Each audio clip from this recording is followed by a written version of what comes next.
Hello and welcome back to the Self Achievement Network. My name is Dominic, and today we are going to be talking about part two of four, which is about engaging with life. And let me go back a little bit. In the first section, in the first episode of this particular series, the win win game, the last one I talked about self acceptance and acceptance in general. This one is about engaging with life. Number three will be about having insights, and number four will be about becoming the source. So let's get right into it. So engaging with life, or to engage with life, what does that mean? Whoops. Yeah, there we go. What does that mean? So when you begin to really look at what's going on, okay, when we are accepting of ourselves and life and everything in our life, this naturally drives us to engage with life. Why? Because we all want to have an amazing life. That's what we want. What do you want more than anything else? You want to have an amazing life, just like me, just like everybody else. In the last episode, I talked about that we are all here on a limited basis. We are not mortals, we are immortal, which means one day we're not going to be here. So, what I encourage people to really begin to look at is how can we use that death as an ally, not as a fear tactic in our life, right? So we all want an amazing life. And what I've learned and what I want you to understand and what's most important is that the degree that you engage, right, in life is the degree that you create an amazing life. So if you engage a little bit, you're going to get a little bit of an amazing life. If you engage a whole lot, you're going to engage, you're going to get a more amazing life, right? An even more amazing life.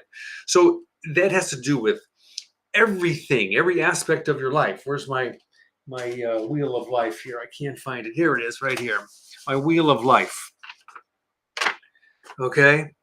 What do you want? You want to have a romantic life. You want to have great relationships with your family. You want to have an amazing, healthy body. You want to create money so you can go out there and do more things in life.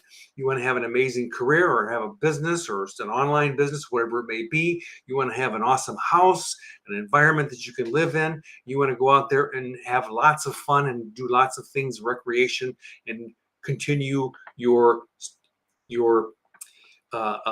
search in personal growth. I mean, there's all kinds of things that are available, right? And we all want to have that. So the more that you put yourself out into life, right, the more amazing life you get. So what do you gain from putting yourself out into life? A full life that was lived with minimal regret. What are the big fears if you engage with life? There's two big ones: failure and rejection. Well, I'm here to tell you right now, you cannot fail and you cannot be rejected if you come from that you're in charge of your life, you're in charge of your thoughts, you're in charge of your emotions. If you come from a victim, different story. Okay. So fear of failure and fear of rejection, if you put yourself out into life, let's take a look. So let's just say, for example, failure, right? You don't have a job and you go and apply for a job and you go through the interview process and then they decide they don't want to hire you. Okay, fine. What's the result of that? Okay, well, did you have a job before? You may have had a job, but did you have that particular job? No. Did you get the new job? No. So what effectively happened? Nothing. Were you rejected? Did you fail? No. You didn't have that particular job before. You don't have that particular job now. Nothing happened. See, you were not rejected and you did not fail. It's the same thing with baking bread. So you want to make bread. I don't care what kind of bread. Let's say it's raisin bread. And you put all the ingredients together and then you get to the part where it says yeast. And you think, oh, yeast, I might have forgotten the yeast. So you look in the cabinet and there's no yeast up there. You think, well, it's only like an eighth of a teaspoon. I'll just leave it out. So you mix it all together, you put it in the oven, the timer goes off, ding, and then you pull this thing out of the oven and it's flat as a pancake. So did you fail? No, you didn't fail because you got a result based on what you put in. You cannot fail. When you live as a victim, it's a different story because the mentality is that we're taught to fail, that we can fail, or we're taught that failing is good. You see, you can't fail. This whole myth about failing is a bunch of bullshit. You cannot fail. So let's look at rejection. So you're going to ask for a raise as an example. You ask for the raise and you don't get it. Well, did you fail? No, because, or were you rejected? No, because you didn't have the raise before and you don't have it now. You weren't rejected, you just didn't get it. So you mix up the ingredients, you begin to do a little of this, or you find out what you need to do in order to get the raise, and you take charge of it. See, that's about being in charge of your life. Or you ask someone on a date, will you go out with me? And they say no. Oh, I'm hurt, I'm rejected. No, you didn't weren't going out with the person before. You're not going out with them now. So then what do? Do you crawl under the bed and suck your thumb? No. You go find somebody else that wants to go out with you. See, now you want people to go out with you, you become an amazing human being.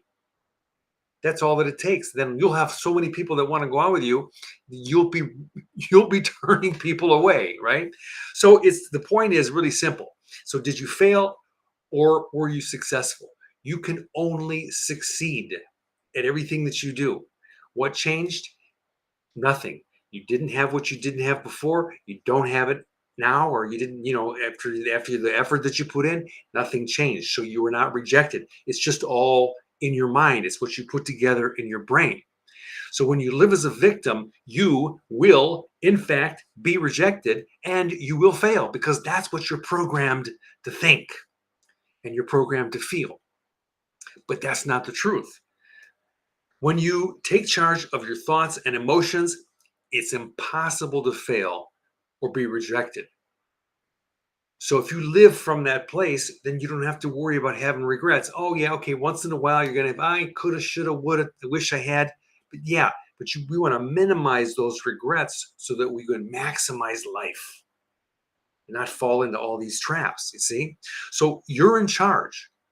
I'm in charge.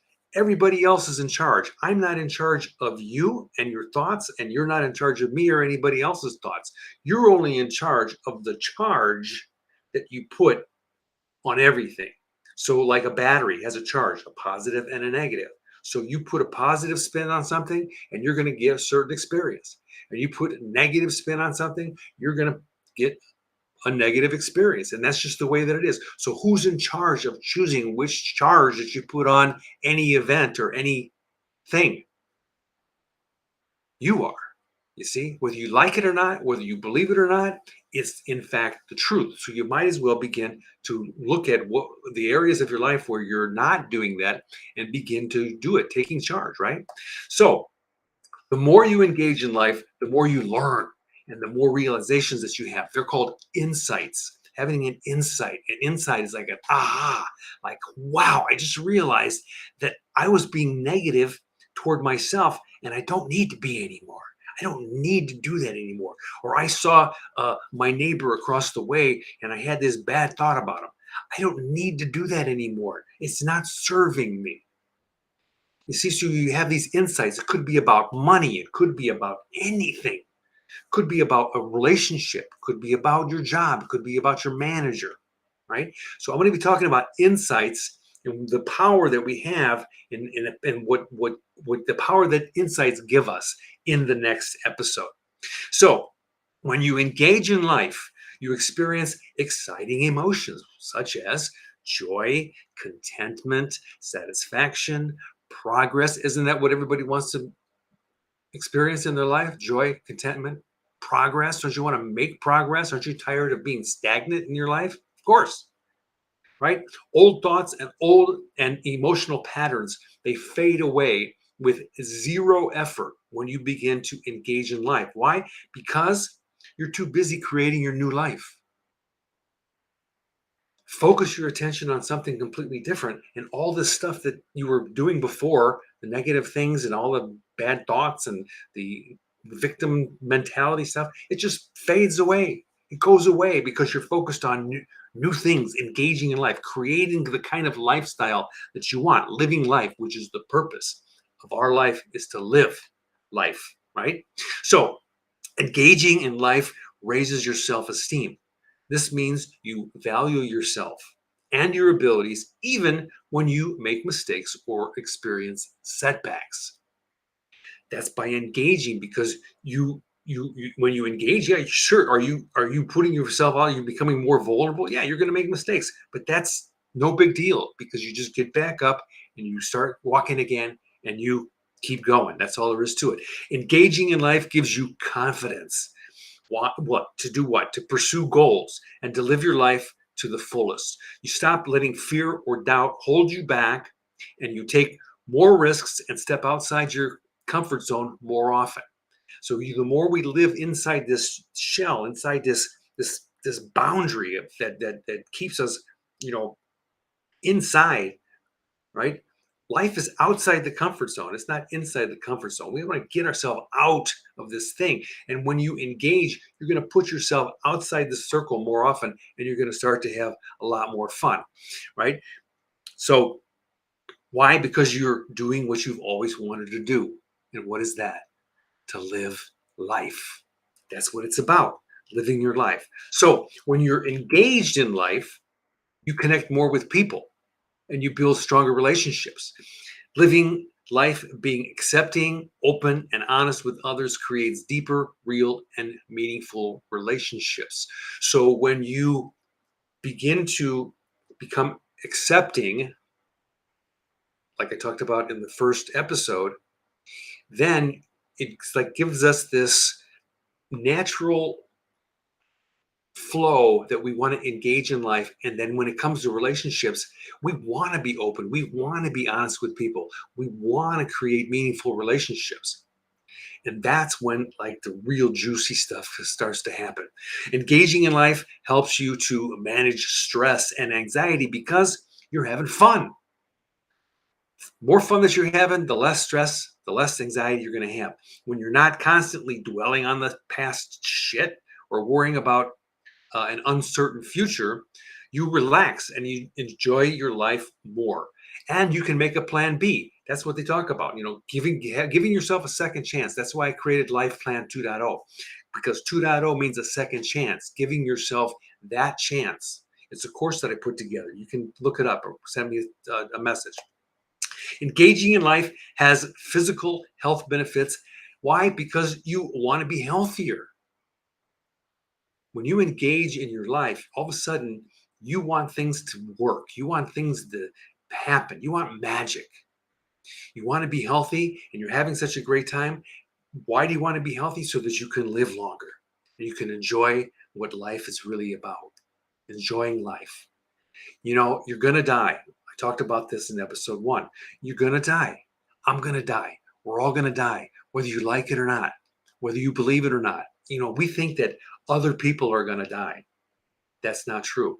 We're going to die. And so many years ago, when I was like the student, my mentor, my teacher always talked about urgency.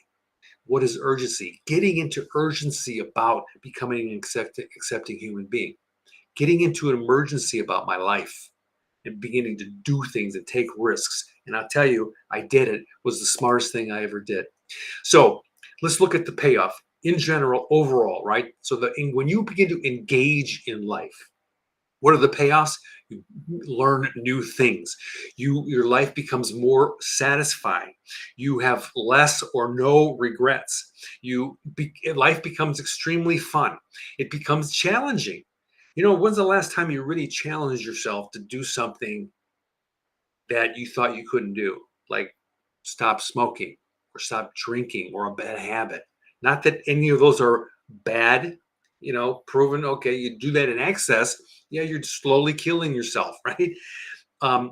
Or to challenge yourself to get into an exercise program so that you can feel good about yourself, because that's what you also want. Gives you lots of energy when you engage. Life has new meaning when you engage. You become excited about living. You expand your comfort zone. You make a difference in not only your life, but in the lives of the people around you. That's what you want. You want to make a difference. You want your life to have meaning and purpose. Give your children the chance, a new, to create a new outlook for your children instead of programming them in a way that we were programmed that caused all the problems. You know, we don't want to do that, and neither do you. So it creates new possibilities for you, everyone around you. You get to meet amazing people. Why? Because you're a pleasant person. People want to be around pleasant people. So it works magic in relationships and on and on and on. So, what is the ripoff? Well, if you watched the first episode, you'll already know the answer to this. So, what is the ripoff of engaging in life? None. Absolutely none, because you get all these payoffs and everything that I talked about before begin to magically happen and more and more and more. So, thank you so much for joining me. I appreciate it. I like to say, if you want to hear more, subscribe. If you like this, please put a like check mark on the like spot there, whatever it's called. Share this with your friends and make a comment or ask a question. I read all the comments and I will respond to you when I have time. Okay, thank you so much again. Enjoy yourself, have fun, and I will see you next time. Bye bye for now.